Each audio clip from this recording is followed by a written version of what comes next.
जय हिंद। तो आज हम लोग बात करेंगे doctor B R Ambedkar. Doctor Ambedkar doctor B R Ambedkar के बारे में। तो आज हम लोग देखेंगे कि बी आर अम्बेडकर के प्रारंभ जीवन और शिक्षा। ठीक, उनका प्रारंभिक जीवन कैसा था, उन्होंने शिक्षा कैसे कैसे किस समस्या में, किस हालत में, किस स्थिति में, किस परिस्थिति में इन्होंने शिक्षा को ग्रहण किया। शिक्षा इन्होंने अपने किन किन परिस्थितियों का सामना इन्हें करना पड़ा। ठीक है,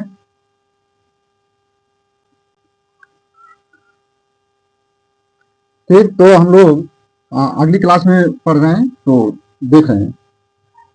ठीक, तो यह अंबेडकर साहब के प्रारंभिक जीवन और उनका शिक्षा कैसे था। ठीक,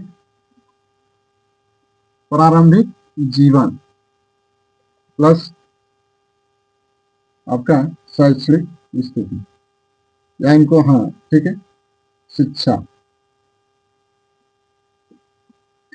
इनकी जीवन शुरुआत कैसे होती और इन्होंने शिक्षा कैसे अपने पास ली। आपको सभी को पता है कि प्राचीन इतिहास से लेकर जो आपके दलित से, या जो कि दलित समाज से आते हैं, या जो कि दलितों के मसीहा कहलाते हैं बी आर अम्बेडकर, ये आपको पता होना चाहिए। देखिए, छुआछूत बहुत था, आज भी बहुत कम है, बहुत सीमित हो गया है। आप निचले स्तर पे जाकर देखेंगे ग्रामों में, तो आपको वहाँ की स्थिति को देखकर यह समझ में आ जाएगा कि अभी भी जाति व्यवस्था छुआछूत है कि नहीं है, लेकिन बहुत कम है। ठीक, देखिए, छुआछूत जो जाति जो व्यवस्था है, यह संविधान कानून के हिसाब से खत्म है। छुआछूत अस्पृश्यता का जो उन्मूलन है, आपका अनुच्छेद आपका 17, उसमें कहा गया कि छुआछूत का अंत, ठीक, वह कानून के हिसाब से वह खत्म है। लेकिन अभी लोग दिमाग में इसको बैठा है, क्योंकि मानसिकता है इंसान की, वो सोच सकता है। तो यह जो है कि दलित आते हैं, और इनकी जो जाति थी महार जाति थी। बी आर अम्बेडकर ये महार जाति थे, और इनका जो कि जन्म होता है महू मध्य प्रदेश में। इनका जन्म होता है 14 अप्रैल 1891 को, महू मध्य प्रदेश में। इनके पिता रामजी बालोजी सकपाल, जो कि ब्रिटिश शासन में सूबेदार थे। इनकी जो माता का नाम था भीमाबाई, और इनकी जो जाति थी महार जाति थी।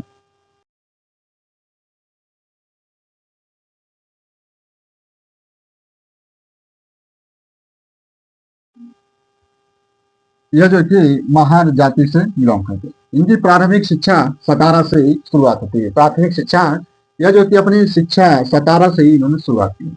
इनकी माता का नाम देख लीजिएगा भीमाबाई, पिताजी रामजी बालोजी सकपाल, जो कि ब्रिटिश शासन में सूबेदार थे। 1913 में यह जो कि बड़ौदा चले गए। बड़ौदा आपका गुजरात में, ये बड़ौदा चले गए थे, और वहाँ के राजा थे महाराजा सयाजी राव जायकवाड़। ये जायकवाड़ चले गए अपनी शिक्षा को और पढ़ने के लिए। यह क्योंकि बहुत तेज जो है कि ये अम्बेडकर साहब थे, पढ़ने में बहुत तेज थे। ठीक, उनकी जो है कि सोचने की, समझने की क्षमता बहुत अधिक थी। यह जो है कि स्कॉलरशिप पर ये जो है कि इन्हें कोलंबिया यूनिवर्सिटी और लंदन स्कूल इकोनॉमिक्स में यह जो है कि पढ़ाई करने के लिए चले गए। पहले तो जाते हैं कोलंबो, आपका कोलंबिया यूनिवर्सिटी आपका यूएसए अमेरिका में यह जाते हैं। और अमेरिका में जब ये गए थे, तो वहां से इन्होंने जो डिग्रियां प्राप्त की, उसमें से एमए है और पीएचडी है। एमए मास्टर की डिग्री लेते हैं, लेकिन एमए जो है कि इन्होंने अर्थशास्त्र से किया। एमए अर्थशास्त्र से, इकोनॉमिक्स से इन्होंने अर्थशास्त्र पढ़ा। बुक लिखी एशियन इंडियन कॉमर्स। ये जो है कि बुक काफी जो है कि एग्जाम में पूछी जाती है कि एशियन इंडियन कॉमर्स, ये अम्बेडकर साहब ने उस समय पुस्तक लिखते हैं जब उन्होंने एमए किया अर्थशास्त्र से। इन्होंने बुक लिखी एशियन इंडियन कॉमर्स 1915 में, यह जो कि पुस्तक को लिखते हैं। और दूसरी जो है कि इन्होंने पीएचडी और national dividend of India, national dividend of India ये पुस्तक इन्होंने लिखी पीएचडी करने के बाद 1917 में। ये लंदन चले गए स्कूल ऑफ इकोनॉमिक्स में, यूके आपका लंदन चले गए। वहां से इन्होंने एमएससी प्लस डीएससी ये भी अर्थशास्त्र से की। दूसरी जो की डिग्री इन्होंने डीएससी 1923 में करते हैं, और इन्होंने डीएससी में जो 1923 में इसमें इन्होंने बुक लिखी रुपए की समस्या। रुपए की समस्या जो पुस्तक लिखते हैं वो डीएससी अर्थशास्त्र का विषय है, रुपए की समस्या। और इसी के आधार पर जो कि आरबीआई का स्थापना की जाती है 1 अप्रैल 1935 को यंग हिल्टन आयोग की सिफारिश पर। तो रुपए की समस्या वर्तमान में देख रहे हैं कि पैसे कहाँ से आए, उसके लिए बैंक बनाए जाएंगे। ठीक, ये जो कि आरबीआई का स्थापना करने का जो मेन आधार था रुपए की समस्या। ठीक, फिर इन्होंने कानून की भी पढ़ाई की। ग्रेज इन जो कि लंदन से इन्होंने बैरिस्टर की उपाधि लेकर भारत जो कि आए थे। ठीक, तो हमने देखा कि शैक्षणिक स्थिति, क्योंकि इन्हें जो कि स्कूलों में नहीं बैठने दिया जाता था, छुआछूत की वजह से इनके लिए पानी अलग व्यवस्था थी। जो मटके होते थे सामान्य लोगों के लिए पानी अलग, इनके लिए पानी अलग। इन्हें स्कूलों में प्रवेश नहीं करने दिया जाता था। खिड़कियों से या गेट के बाहर देखे इन्हें लोगों से दूर रखा जाता था, सामान्य लोगों से। इनके साथ बहुत जो कि भेदभाव किया गया, बहुत अधिक। उस समय यदि हम लोगों के साथ इस समय हो जाए तो फिर समझा देंगे क्या होगा। ठीक है, अब भाई लोग जागरूक भी हो गए, अब कोई बर्दाश्त नहीं करेगा भेदभाव। ठीक है, तो अब जो कि सब कुछ बदल गया है और बदलना भी चाहिए। छुआछूत खत्म हो जाए, भेदभाव खत्म हो जाए, सब सामान्य हो जाए। ठीक, तो बस आज के इतना है। मिलेंगे हम लोग अगले नेक्स्ट वीडियो में। ठीक है, और आपको 14 अप्रैल आने वाला है, 14 अप्रैल 2026 यह उनकी जो कि इस समय 135वीं जयंती जो कि मनाई जाएगी। BR अम्बेडकर, डॉक्टर भीमराव अम्बेडकर की 135वीं जयंती 2026 में मनाई जाएगी। इनका जन्म जो कि महू मध्य प्रदेश में। संविधान निर्माण में डॉक्टर BR अम्बेडकर, संविधान निर्माण में BR अम्बेडकर का योगदान। संविधान निर्माण में डॉक्टर अम्बेडकर का योगदान। डॉक्टर BR अम्बेडकर का योगदान संविधान निर्माण में। अब इसमें हम लोग देखेंगे कि आखिर संविधान जब बनाना था तो अम्बेडकर को ही क्यों चुना गया। उससे भी और भी पढ़े लिखे लोग थे, तो अम्बेडकर को ही क्यों चुना गया संविधान बनाने के लिए। देखिए तो इसकी प्रक्रिया देखिए कि आखिर BR अम्बेडकर संविधान सभा में कैसे प्रवेश करते हैं। तो आइए थोड़ी सी इनकी प्रक्रिया को देखते हैं। देखिए पहले ये तो प्रारंभ में समझिए, प्रारंभ में जब संविधान सभा नहीं बनी थी भाई, वहां पर इलेक्शन को जीतकर तभी जो है कि अब संविधान सभा में जाना था प्रतिनिधि के रूप में। अब चुनाव जीतेंगे तभी तो जाएंगे ना। तो ये पहले देखिए पूर्वी बंगाल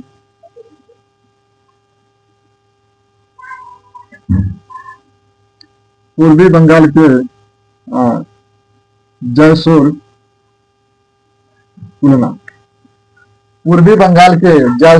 कुलना के रूप में यहां से चुने गए। पूर्वी बंगाल के जयसोर कुलना से यहाँ चुने गए थे। लेकिन हुआ क्या, आप देखेंगे कि विभाजन हो जाता है, भारत का विभाजन। 15 अगस्त 1947 को भारत बढ़ गया। अब ये पूर्वी बंगाल जो है कि खत्म हो गया। तो पुनः जो है कि यह इनका प्रवेश होता है, पुनः प्रवेश होगा आपका बॉम्बे प्रेसिडेंसी से। इनका पुनः जो कि अम्बेडकर का BR अम्बेडकर इनका जो कि पुनः प्रवेश बॉम्बे प्रेसिडेंसी से होता है। पूर्वी बंगाल से जब चुने गए थे तो पूर्वी बंगाल जब आपका भारत विभाजन हुआ तो उस समय जो कि ये अलग हो गया। अब बॉम्बे प्रेसिडेंसी से जब ये चुने गए थे तो यहाँ के पीएम थे उस समय प्रधानमंत्री, वर्तमान के जैसे मुख्यमंत्री है राज्यों के उस समय प्रेसिडेंसिया जो होती थी, राज्य होते थे, और उस समय प्रतिनिधि जो थे वहां पे प्रधानमंत्री को कहा जाता था पीएम। तो उस समय जो कि पीएम थे आपके M R Jayakar, M R Jayakar क्या थे? पीएम थे। एम आर आपके बॉम्बे प्रेसिडेंसी के पीएम थे। अब क्या होगा कि बाद में इनसे जो है इस्तीफा मांगा गया कि आप जो है इस्तीफा दीजिए, आपको इस्तीफा देना पड़ेगा, और यहाँ बॉम्बे प्रेसिडेंसी से बी आर अम्बेडकर को चुना जाएगा और उन्हें जो है कि संविधान सभा में भेजा जाएगा संविधान बनाने के लिए। यह प्रक्रिया जो है कि अपनाई जाती है। तो बीजी खेर ने एम आर जयकर से इस्तीफा मांगते हैं। बीजी खेर ने एम आर जयकर से आपके पीएम पद से इस्तीफा मांगते हैं, और यह इस्तीफा बीजी खेर को मांगने के लिए डॉक्टर राजेंद्र प्रसाद और सरदार वल्लभ भाई पटेल और डॉक्टर राजेंद्र प्रसाद ने दोनों लोगों ने मिलकर बीजी खेर से कहे कि आप देखिए एम आर जयकर से बॉम्बे प्रेसिडेंसी से आप उनसे इस्तीफा मांगे, क्योंकि अंबेडकर को संविधान सभा में भेजना था। किसी भी हाल में उन्हें संविधान सभा में भेजना था ताकि संविधान को वह बना सके, क्योंकि सबसे ज्यादा वो पढ़े लिखे भी थे, इनकी अभी आपके उपलब्धि थी, मानता थी, और उन्होंने जब प्रारूप समिति के तहत जो कि संविधान सभा को बनाए, समितियां तो कई बनाई जाएंगी लेकिन उसमें से मेन जो कि संविधान बनाने वाली जो समिति थी प्रारूप समिति थी, तो प्रारूप समिति को बनाया जाता है। आपने देखा ना कि संविधान सभा में अंबेडकर को कैसे विधि प्रतिनिधि के रूप में उन्हें कैसे भेजा गया था। पूर्वी बंगाल जब विभाजन हो गया तो खत्म हो गया, फिर बॉम्बे प्रेसिडेंसी से उन्हें बीजी खेर से इस्तीफा लिया। बीजी खेर ने इस्तीफा मांगा एम आर जयकर से, और इस्तीफा मांगने के लिए डॉक्टर राजेंद्र प्रसाद सरदार वल्लभ भाई पटेल ने, ये दो लोगों ने मिलकर बीजी खेर से कहे, तब एम आर जयकर ने इस्तीफा दिया। ठीक है, इसमें 4-5 लोगों का इसमें रोल था। अब प्रारूप समिति का गठन भी हो जाएगा 29 अगस्त 1947 को। 29 अगस्त 1947 को प्रारूप समिति को बनाया जाएगा। इसमें 7 मेंबर थे, टोटल 7 मेंबर थे, लेकिन इसमें से एक अध्यक्ष और 7 अन्य सदस्य के रूप में यहाँ पर थे। आपको इसमें संख्या पूछे तो 7 है, लेकिन इसमें से एक अध्यक्ष है और 6 अन्य मेंबर थे। इनका जो भी कार्य था ये अम्बेडकर साहब को सौंपा गया था, और इन्होंने 60 देशों का संविधान अध्ययन किया। 60 देशों का संविधान पढ़ने के बाद जो कि इन्होंने संविधान को लिखा, व्यवस्थित ढंग से जो कि इन्होंने उसे सजाया था। चलिए आगे देखिए, संविधान निर्माण में इनकी जो कि क्या योगदान था आपने देखें कि पाकिस्तान बढ़ गया और सीट चली गई थी। फिर बॉम्बे प्रेसिडेंसी से इनको जो कि आपके संविधान सभा में भेजा जाता है। इन्होंने संविधान में अच्छी व्यवस्था दी कि संसदीय प्रणाली मजबूत केंद्र हो, अनुच्छेद 32 और अनुच्छेद 370 और यूसीसी यूनियन सिविल कोड। ठीक है, आपके देखेंगे कि यह यूसीसी अनुच्छेद 44 में, ये जो आपका देख रहे हैं कि ये लागू तो नहीं हो पाया यूसीसी, क्योंकि हिंदू धर्म में जो रूढ़िवादियां थी उसको ये खत्म करना चाहते थे, और ये चाहते थे कि इसे खत्म किया जाए, लेकिन इसे संविधान के भाग 4 में डीपीएसपी में इसे डाल दिया गया। इनमें संसदीय प्रणाली का समर्थन करते हैं, और जो ब्रिटेन के रूप में, ब्रिटेन के समान है। संसदीय शासन प्रणाली किस देश से लिया गया है? तो ब्रिटेन के संविधान से संसदीय शासन प्रणाली। देखिए संसदीय शासन प्रणाली एक होता है आपका, देखिए संसदीय शासन प्रणाली में क्या विशेषता है। यहाँ पर उन्होंने अम्बेडकर साहब ने कहा है कि भारत जो है कि राज्यों का संघ है, भारत राज्यों का संघ है, किसी राज्य को भारत से अलग नहीं होना, भारत से कोई राज्य नहीं टूट सकता। इन्होंने संसदीय शासन प्रणाली की। और जबकि अमेरिका में फेडरेशन है, वहां पर सर्वोच्च शक्ति जो है कि राष्ट्रपति के पास है। जो राष्ट्रपति बोल दिया कानून बन गया तो बन गया, लागू भी राष्ट्रपति कर देगा। लेकिन यहाँ पर हमारे जो संसदीय शासन प्रणाली है, यहाँ पर शक्ति जो है कि ज्यादा प्रधानमंत्री को है। ठीक, और अम्बेडकर ने एक और बात की कि मजबूत केंद्र हो। मजबूत केंद्र हो। देखिए, मजबूत केंद्र का मतलब कि भारत जैसे राज्यों का संघ है, किसी राज्य को भारत से अलग नहीं होना है। अनुच्छेद 32 ये भी इंपॉर्टेंट है। अम्बेडकर जी के अनुसार यह देखिए अनुच्छेद 32 क्या है, तो वो कहेंगे कि यह संविधान की आत्मा, संवैधानिक उपचारों का अधिकार, अनुच्छेद 32 अम्बेडकर के अनुसार संविधान की आत्मा, अनुच्छेद 32। अनुच्छेद 370 यही कहा गया कि आप देखिए अम्बेडकर थोड़ा सा आप देखिए 370 के बारे में लिखिए, क्योंकि ये 370 आपका कश्मीर में लागू होता है। और फाइनली जो है इसे खत्म भी कर दिया गया 19 में। अम्बेडकर से कहा गया कि आप जो 370 के बारे में लिखिए, लेकिन इन्होंने साफ मना कर दिया कि मैं नहीं लिखूंगा 370 के बारे में, क्योंकि यहाँ पर अलग जो है कि राष्ट्र है, वहाँ का अलग संविधान है, अलग जो है कि कानून है वहाँ पर। तो बस इन्होंने कहा कि सरकार को क्या करना चाहिए, वहाँ पर सड़कें बनवाए, सुरक्षा करे और किसी भारतीयों को वहाँ अधिकार न दे। लेकिन इन्होंने तो मना कर दिया। ठीक, फिर एक और इसमें जो कि उन्होंने 370 के बारे में लिखा, लेकिन अम्बेडकर ने 370 के बारे में नहीं लिखा। ठीक, ये जो कि आपका बी आर अम्बेडकर का संविधान में क्या क्या योगदान है आपने देखा। और संविधान सभा की पहली बैठक होती है 9 दिसंबर 1946 को। संविधान सभा की पहली बैठक 9 दिसंबर 1946 को। ठीक, अब प्रारूप समिति का देखिए कई नाम है, मसौदा है और ड्राफ्टिंग कमेटी है, आप इसको भी याद करना। और 9 दिसंबर 1946 को जो कि संविधान सभा के पहले अध्यक्ष जो अस्थायी थे डॉक्टर सचिदानंद सिन्हा, बाद में वो हटते हैं तो आपका डॉक्टर राजेंद्र प्रसाद को अस्थायी सदस्य बनाया जाता है अब अध्यक्ष के रूप में। पहले सचिदानंद सिन्हा 9 दिसंबर, फिर 13 दिसंबर को डॉक्टर राजेंद्र प्रसाद को अस्थायी बनाया जाता है। ठीक, और संविधान को बनाने में कितना समय लगा, तो 2 वर्ष 11 माह 18 दिन का समय लग गया था। तो फाइनली देखिए वर्तमान में जो संविधान है इसमें 22 भाग है, 395 आर्टिकल है, आपके 12 अनुसूचियां। ठीक, तो और भी हम लोग पढ़ेंगे। तो आपका आ रहा है ना आपका 14 अप्रैल, 14 अप्रैल जो कि आपके 1891 में डॉक्टर बी आर अम्बेडकर का जन्मदिन 14 अप्रैल को देखिए आपके डॉक्टर बी आर अम्बेडकर की जयंती मनाई जाती है। ठीक है, तो बस आज इतना है, थोड़ा और पढ़ेंगे इनके बारे में विस्तृत जानकारी लेंगे, क्योंकि भाई इन्होंने संविधान निर्माता संविधान के टॉपिक ले रहे हैं जिसका नाम है संविधान में आरक्षण। संविधान में आरक्षण जो कि बी आर अम्बेडकर के द्वारा जो है कि संविधान में आरक्षण की बात कही गई है। उन्होंने बताया कि आरक्षण नौकरियों में, शिक्षा में और राजनीति में।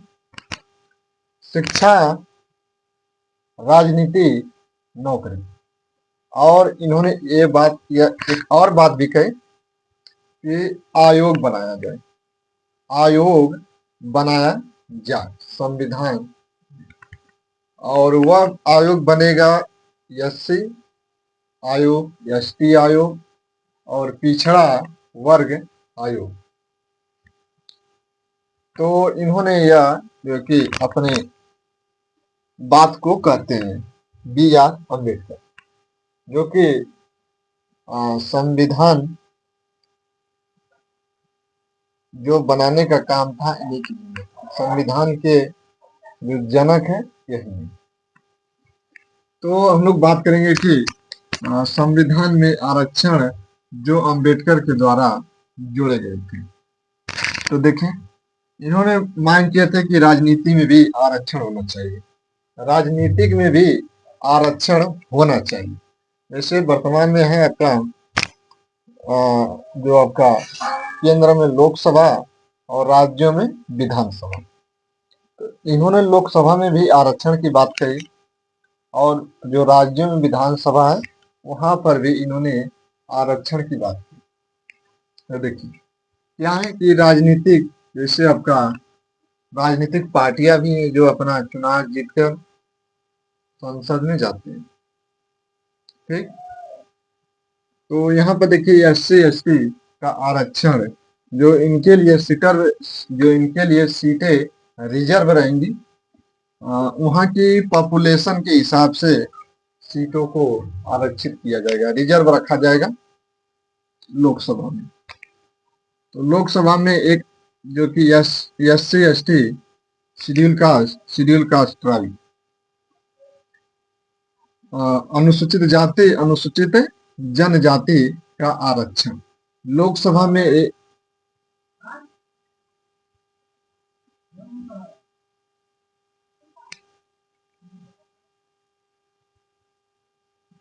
लोकसभा में एक अनुच्छेद है जिसका नाम है 330।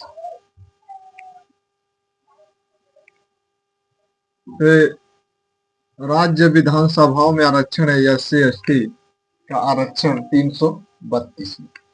ये आपका विधानसभा में 330, लोकसभा में 332 राज्य विधानसभाओं में आरक्षण है। फिर अंबेडकर एक और बात मांग करते हैं कि नौकरी में भी आरक्षण इनको दिया जाए, क्योंकि जानते हैं कि आरक्षण पहले से ही चला आ रहा है। ठीक, इनका मानना था कि नौकरी में आरक्षण, प्रशासन में भी SC ST की भागीदारी हो, हिस्सेदारी हो, और शिक्षा में भी इनका देखिए काफी हो। इन्होंने एक आर्टिकल में इसका उल्लेख करते हैं कि अनुच्छेद 15 के 4 में सामाजिक और शैक्षणिक रूप से पिछड़े वर्गों का आरक्षण, जो समाज की दृष्टि से पिछड़े, जो समाज की मुख्य धारा से वंचित है,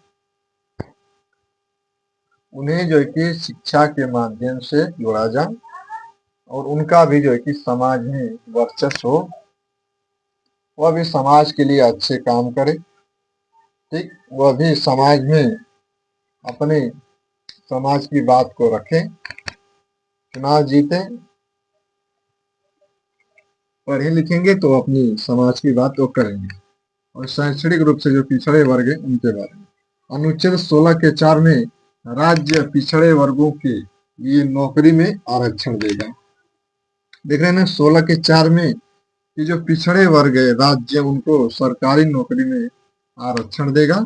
और अनुच्छेद 15 का 4 है कि सामाजिक रूप से जो पिछड़े हैं और जो शिक्षा से वंचित है, समाज से वंचित है, उन्हें जो कि ये आरक्षण के माध्यम से उन्हें समाज की मुख्य धारा में जोड़ा जाए। अंबेडकर जी ने एक और मांग करते हैं कि इसके लिए आयोग बनाया जाए, इसके लिए आयोग बनाया जाए। और आयोग का काम जानते हैं क्या होता है कि समय समय पर उसका अन्वेषण करना, उसकी जांच करना कि ये समाज अभी पिछड़ा है, ये समाज को क्या आवश्यकता है, इस समाज में क्या परिवर्तन करना चाहिए, और इस समाज में क्या क्या योजनाएं देने चाहिए ताकि वह भी समाज ऊपर उठ सके, ताकि वह भी समाज बराबरी हो सके। इसके लिए इन्होंने आयोग बनाए। अनुच्छेद 338 में अनुसूचित जाति आयोग, 338 का और 338 का है कि अनुसूचित जनजाति आयोग, 338 का राष्ट्रीय पिछड़ा वर्ग आयोग। जानते हैं इसका आयोग का काम बता दिए कि ये समय समय पर जांच करते हैं, रिपोर्ट को सरकार को देते हैं, केंद्र सरकार को समय समय पर यह आपको रिपोर्ट देते हैं। BR अम्बेडकर की देखिए, डॉक्टर भीमराव अम्बेडकर, इनकी जो है कि कुछ पत्रिकाएं हैं, जैसे मुक नायक, बहिष्कृत भारत, समता, जनता, प्रबुद्ध भारत। मुक नायक, बहिष्कृत, समता, जनता, प्रबुद्ध भारत। जो मुक नायक है ये 1920 में प्रकाशित होती है। बहिष्कृत भारत 1927 में, समता 1929, जनता 1930। और प्रबुद्ध भारत, प्रबुद्ध भारत का ही पहले नाम था जनता, समझिए। प्रबुद्ध जो भारत है, जो पत्रिका थी, यह पहले जनता के नाम से जानी जाती थी। 1956 में जब इनकी मृत्यु हुई, 6 दिसंबर 1956 को, डॉक्टर भीमराव अम्बेडकर की जब मृत्यु हुई 6 दिसंबर 1956 को, महापरिनिर्वाण हुआ, तब उसके बाद जो कि यह पब्लिक की गई थी और यह जनता का नाम ही बदलकर प्रबुद्ध भारत कर दिया गया। और जनता जो इनकी पत्रिका थी, यह सबसे लंबे समय तक चलती रही, जनता वाले। 1930 में समता, 1930 में जनता, सबसे लंबे समय तक जो थी ये पत्रिका चली। बाद में प्रबुद्ध भारत कर दिया गया। ये जो कि देखिए, अब इसका मतलब समझिए कि मूक नायक आखिर इन्होंने यह पत्रिका क्यों निकाली।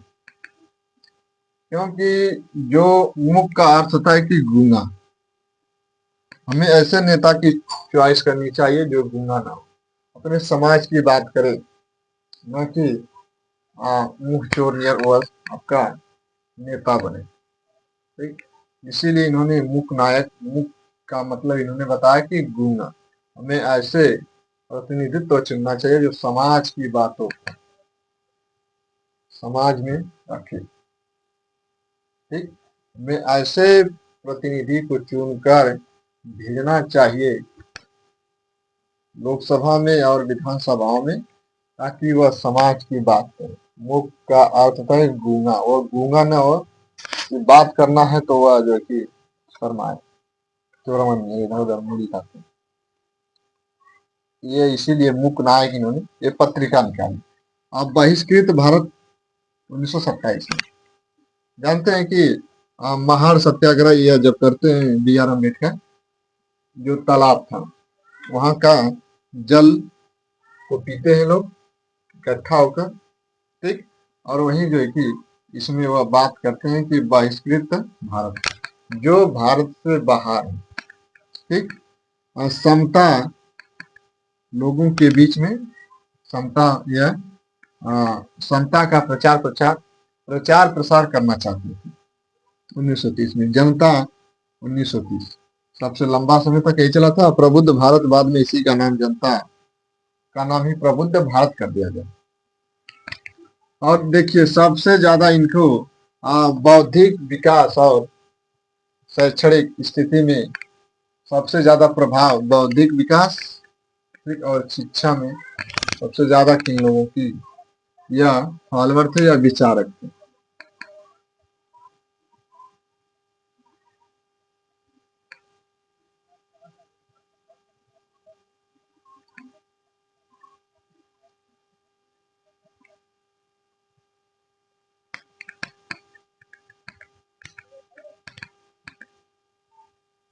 ये देखिए, अम्बेडकर के गुरु थे, जो विचारक थे, यह इनका जिस पर प्रभाव पड़ा, अम्बेडकर का जिन पर प्रभाव पड़ा है उनके बारे में हम लोग समझते हैं क्या कि भीमराव अम्बेडकर पर प्रभाव किनका किनका पड़ा था। पश्चिमी देशों का और भारतीय थिंकर और आपके वेस्टर्न थिंकर। ठीक, वेस्टर्न थिंकर, इंडियन थिंकर का प्रभाव जो है कि इनके ऊपर पड़ा। जैसे आपके गौतम बुद्ध, कबीर, ज्योतिबा फुले। गौतम बुद्ध जो है कि ये तर्कवाद पे बात करते हैं कि कोई भी धर्म हो उस पर जो है कि यह तर्क की बात करते हैं, उसमें तर्क वितर्क होना चाहिए, न कि प्राचीन परंपरा चल रही है तो आप उसे चला ही रहे। ठीक, प्राचीन परंपरा चल रही है तो उसे चला ही रहे, उसमें क्या गलत है क्या सही है आप तर्क कर ही नहीं पा रहे हैं कि आपकी परंपरा में क्या गलत है, क्या गलत प्रथाएं थी, क्या प्राचीन भारत में आपके परंपरा नहीं थे, सती प्रथा था तो उससे अंग्रेजों ने खत्म किया, दास प्रथा थी, बलि प्रथा थी, ये प्रथाएं थी, तो आप कहेंगे कि इसे चलने दिया जाए। तो यही इन्होंने बात कहते हैं, गौतम बुद्ध से इस अम्बेडकर ने यही सीखा, तर्कवाद। ठीक, कबीर से सीखते हैं कि मानवतावाद, मानवतावाद कि मानव को एक मानव के लिए क्या अच्छा करना चाहिए, यह जो कि कबीर से इन्होंने सीखे। आपके देखिए, कबीर जो है कि जुलाहे थे ना, कबीर जुलाहे जाति के थे। ज्योतिबा फुले, इन ज्योतिबा फुले का प्रभाव जो कि अम्बेडकर जी पे यह पड़ा कि इन्होंने सामाजिक काम किए, और इनको जब पढ़े अम्बेडकर जी तो ज्योतिबा फुले जी का उन पर जो कि प्रभाव पड़ा कि समाज में व्याप्त बुराइयों को कैसे खत्म किया जाए।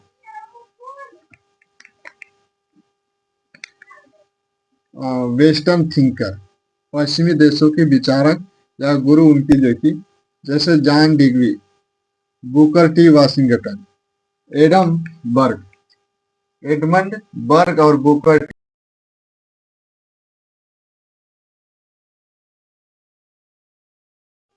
तो गौतम बुद्ध आपका हो गया। तो जॉन डिग्री, बुकर टी वाशिंगटन और एडमंड बर्ग, ये वेस्टर्न थिंकर है, पश्चिमी देशों के विचारक है। इन्होंने जब लंदन में थे, आपके लंदन और आपके कोलंबिया यूनिवर्सिटी जब पढ़ाई कर रहे थे, तब जो है कि इनका प्रभाव, अम्बेडकर जी का प्रभाव, जो कि अम्बेडकर जी पर इन लोगों का प्रभाव पड़ा। जॉन डिग्री, Booker T Washington, Edmund Burke. आप समझिए जॉन डिग्री जो है कि यह जो है कि सबसे महत्वपूर्ण है। यहाँ पे देखिए जो गौतम बुद्ध थे, इनका क्या था, आपके स्वतंत्रता, समानता और बंधुत्व। स्वतंत्रता, समानता, बंधुत्व, भाईचारा। ठीक। तो ये गौतम बुद्ध से इन्होंने पूछा जाता है एग्जाम में कि स्वतंत्रता, समानता और बंधुत्व यह भारतीय संविधान में किस देश से लिया गया? तो आप कहेंगे फ्रांस की। फ्रांस के संविधान से, फ्रांस की क्रांति से लिया गया है स्वतंत्रता, समानता और बंधुत्व। लेकिन अंबेडकर जी यह नहीं मानते। देखिए उनका मानना था कि स्वतंत्रता, समानता और बंधुत्व का प्रभाव मेरे ऊपर गौतम बुद्ध का प्रभाव है। मैंने उनको, उनके ये स्वतंत्रता, समानता, बंधुत्व, उनका मुझ पर प्रभाव है, न कि फ्रांस की क्रांति से। भले से स्रोत संविधान में लिया गया है स्वतंत्रता, समानता और बंधुत्व फ्रांस की क्रांति से, लेकिन मेरा उससे प्रभावित, मैं उससे नहीं हूँ, मैं गौतम बुद्ध के स्वतंत्रता, समानता, बंधुत्व से प्रभावित। यह बात जो है कि अम्बेडकर जी बोलते हैं। जॉन डिग्री, बुकर टी वाशिंगटन और एडमंड बर्ग, ठीक, ये जो कि इनके गुरु थे, वेस्टर्न इंडियन, इंडियन वेस्टर्न, ये गुरु थे। ठीक। और अम्बेडकर जो है कि इनका जन्म जो होता है कि 14 अप्रैल आ रहा है आपका, 14 अप्रैल 2026 आ रहा है। प्रत्येक वर्ष जो है कि 14 अप्रैल को इनका जन्मदिन मनाया जाता है। इनका जन्म होता है 1891 में।